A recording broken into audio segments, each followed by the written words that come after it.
2 bikes, 2 countries, 2 philosophies on what a motorcycle should be. One is built by a 120-year-old British brand that survived 2 world wars, a workers' revolution, and at least 3 near bankruptcies, which honestly is more dramatic than most Netflix originals. The other is built by Honda. Honda, who once looked at the motorcycle world and said, yes, but what if it just worked?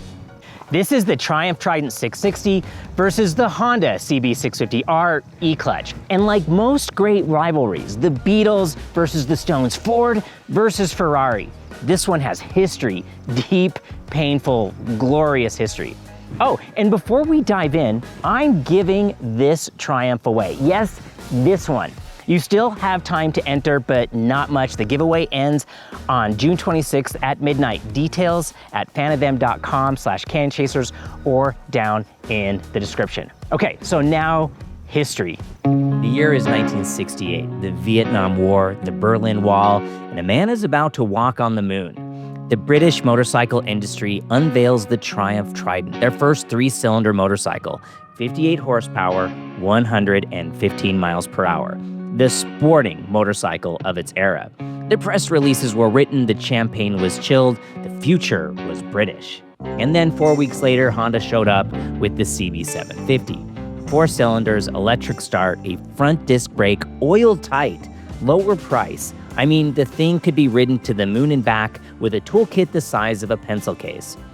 The CB750 outsold the Trident by a ratio that would make an economist weep. Honda was building around 50,000 of them per year, while Triumph barely managed 27,000 Tridents over the bike's entire production run. But on the racetrack, different story entirely. In 1971, those British-built 3 cylinders swept the Daytona 200 podium, first, second, and third. And Slippery Sam, a Triumph Trident production racer named after an embarrassing oil leak, won 5 consecutive Isle of Man TT races from 1971 to 1975. Same bike, different riders, but every time, Triumph wins. Honda outsold them, Triumph outran them. So when you stand here more than 50 years later, looking at a Triumph Trident and a Honda 650 side by side, this isn't a random comparison. This is a grudge match. There is nothing worse than sitting in a parking lot fighting intercom pairing settings with your buddies. And no system I've used works as seamless as Sena Instant Mesh. It makes it effortless. One button and you are instantly connected with all the Sena Mesh riders around you. But it gets even better. Let's say you're riding along, you spot a buddy on the road. A quick triple tap sends them an immediate invite to join the chat on the fly. You can also pair with non-Sena users, but the Sena Instant Mesh technology is exceptional. Now, beyond the obvious perks like turn-by-turn navigation and streaming music, my absolute favorite part is just chatting with Mrs. Canyon Chasers while we ride. It makes riding together feel more like a shared experience. But Sena does some other cool stuff too, like they actually hook you up with multiple helmet mounts right in the box. So you can outfit 2 helmets without buying a second mounting kit. And the customizable face plates are a really nice touch. If you want to upgrade your setup, right now is the time. Sena is running their Prime Day deals from June 23rd to June 26th, where many of their products will be up to 15% off their lowest price from the last 30 days. Head over to Sena's Amazon storefront at amazon.com/Sena, scan the QR code, hit the link down in the description below to grab yours. And don't forget to use my coupon code Canyon Chasers because that helps us keep doing what we do. Okay, let's get back to it. Before we talk specs, let's be honest about something. You're going to spend a lot of time just looking at one of these things in your garage. So let's talk about what you're actually looking at. The Triumph is classic, deliberately, almost aggressively classic. Round headlight, clean tank, minimal bodywork. It wears its retro sensibility like a tweed jacket, effortlessly and without apology. And then there are the grip panels on the tank, little textured inserts designed to look like you could actually grip the tank with your knees. You cannot, in any meaningful way, grip the tank with your knees. They are decorative. They are entirely for show. And I find this completely charming because they look exactly right. And no one is being fooled, and somehow that's fine. It's motorcycle theater, and the Triumph commits to it fully. This is a bike that will look just as good in 20 years as it does today because it's already drawing on a design language that's 60 years old. It has the aesthetic security of something that knows exactly what it is. The Honda CB650 is a different conversation entirely. Where the Triumph looks back, the Honda looks sideways into a parallel dimension possibly. The Neo Sports Cafe styling, Honda's words, not mine, is all sharp angles, exposed frame, and the signature scoops on the side that look like they were designed by someone who grew up watching Robotech and never quite got over it. And I mean that as a compliment. I love me some Robotech. And then there's the exhaust, 4 individual pipes emerging from the engine, gathering themselves together into a single collector on the right side. The waterfall pipes, that some call them, it's genuinely glorious. 4-cylinder engines have been putting exhaust on motorcycles for 50 years, and most of them look like plumbing. The CB650s look like they were designed, like someone actually cared. The Honda is a more modern looking bike, the more striking, attention-grabbing, what is that bike at a stoplight. The Triumph is betting on timelessness. The Honda is betting on the future. Classic styling tends to endure. Bold, contemporary design tends to either become iconic or become dated. And right now, it's genuinely too early to call. The Triumph will probably look right forever. The Honda might look absolutely brilliant in 15 years or slightly embarrassing. I honestly don't know. And I find that uncertainty more interesting than a safe answer. Right, let's do this as a comparison because that's more honest than reading 2 grocery lists at you. Displacement, Triumph wins, barely 660 cc's to 649. That's about a tablespoon of extra engine. You will not feel it. Horsepower, it's a wash, well, we think. Honda does not release power numbers, but other sources say they both put down 94 horsepower. But the Triumph gives you 3 more torques. But also, the triple motor gives you that power earlier in the rev range, where Honda's inline 4, most of it doesn't show up until you're closer to the red line. Weight. Triumph wins, and it's not close. 417 pounds versus 456. That's 39 pounds, roughly a border collie that the Honda carries everywhere. On a naked middleweight, that matters. Price, Honda wins by a mere $300, $86.99 to $89.95. But for that extra $300, the Triumph gives you power modes, a fly-by-wire throttle, a 6-axis IMU, and cruise control. Brakes and suspension, Honda wins, and this one's important. Radial mounted, 4-piston calipers, Showa big piston forks, hardware that belongs on bikes costing considerably more. Dimensions. Well, the Triumph has 24.5 degrees of rake, 4.25 inches of trail, 55-inch wheelbase, and a 31.9-inch seat height. While the Honda has 25.5 degrees of rake, 4 inches of trail, 57-inch wheelbase, and a 31.9-inch seat height. Basically, it's a wash. They are the exact same size. On the street, the Triumph is immediately, effortlessly likable. The triple-cylinder configuration gives it a character that 4-cylinder bike simply cannot replicate. It's a burbling, rolling quality to the power delivery that feels almost lazy at low speeds, but it builds with the satisfying momentum as the revs climb. The ergonomics are relaxed without being agricultural. You sit on this bike not hunched over it. The bars are wide, the peg position is natural, and the suspension, it absorbs the bumps of British or indeed American roads with something I would say approaching grace. This is frankly a comfortable motorcycle, shockingly comfortable, especially for the price. The Honda, by contrast, asks something of you.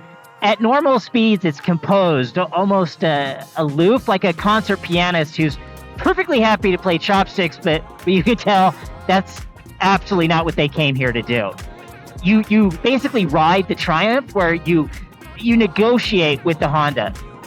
And here's the thing, both those relationships can be deeply satisfying, depending entirely on your mood. Now we need to talk about the technology, because this is where both bikes do something genuinely remarkable. And it's the part that most people either misunderstand or dismiss, and they are wrong to do so. The Triumph has a Quickshifter, the Triumph Shift Assist, up and down, and let me be direct with you. It is shockingly one of the best Quickshifters I have used on any motorcycle at any price point. The shifts are clean, decisive, and drama-free. On a bike that retails for under $9,000, this should not be possible. And yet, here we are. But then there's the Honda, the E-Clutch. Let me explain what this actually is. I have a whole video dedicated to it if you want to know more. But I've met riders who think it's just an automatic transmission with extra steps, and those riders are a little confused. The Honda E-Clutch is not an automatic. You still shift with your left foot. You still have a clutch lever on the handlebar. It's just that you don't have to use it unless you want to. The system electronically manages clutch engagement during both upshifts and downshifts, meaning it functions like a seamless bidirectional quickshifter when you're riding in a sporty way. But it also allows you to pull away from a stop and come to a stop without ever touching the lever. For most riders, the E-Clutch will reveal itself in stages. First, you'll think it's a convenience feature. Then you'll realize it's the best quickshifter you've ever used, because unlike conventional quickshifters, which are primarily optimized for full throttle, high RPM shifts, the E-Clutch works smoothly at any speed in any throttle position. It is, without exaggeration, one of the most thoughtful shifting technologies available on any road motorcycle today.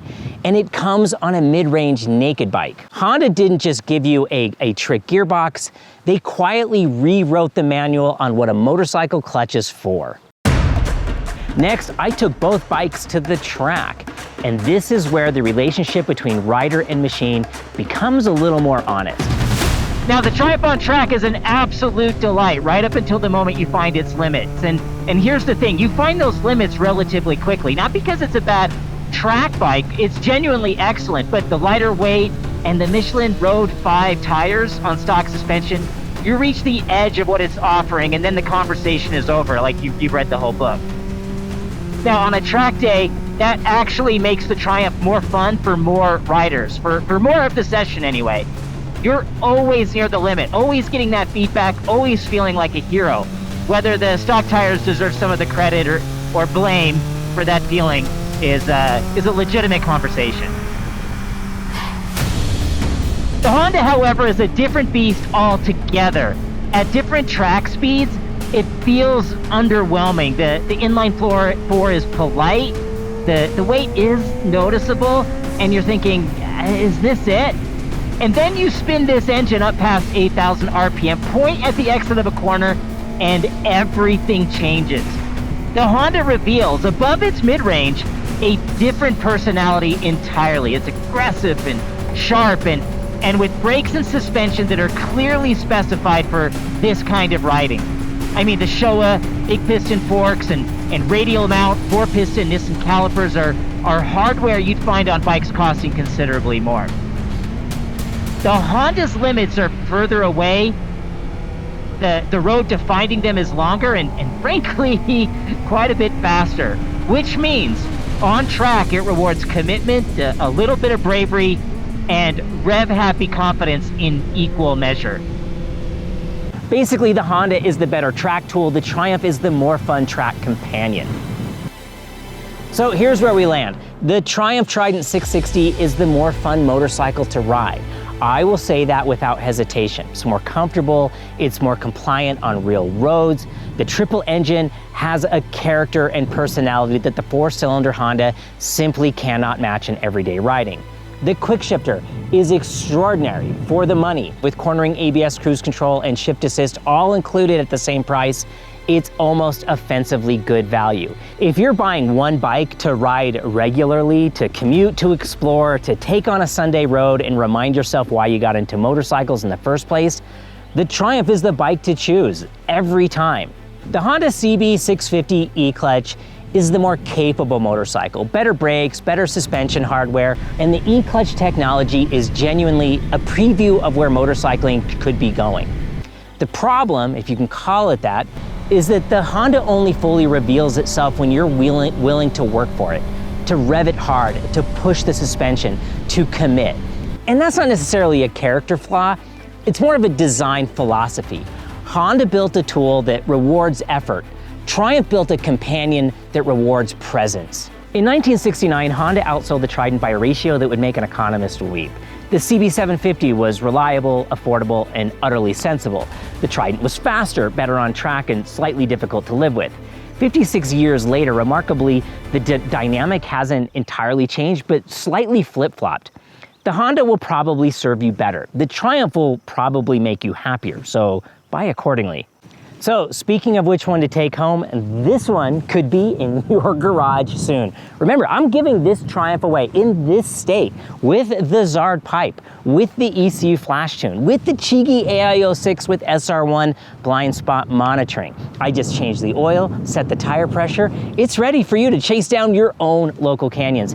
Everything you need to know is at fanofthem.com/canyon chaser. Scan the QR code, but you don't have much time left. The giveaway ends June 26th at midnight. Now, go, I'll wait. To our channel members and Patreons, you make this whole ridiculous operation possible. Thank you. Everyone else, thank you for watching. Click like and subscribe. Tell me where I got this comparison wrong in the comments. Ride on and ride well.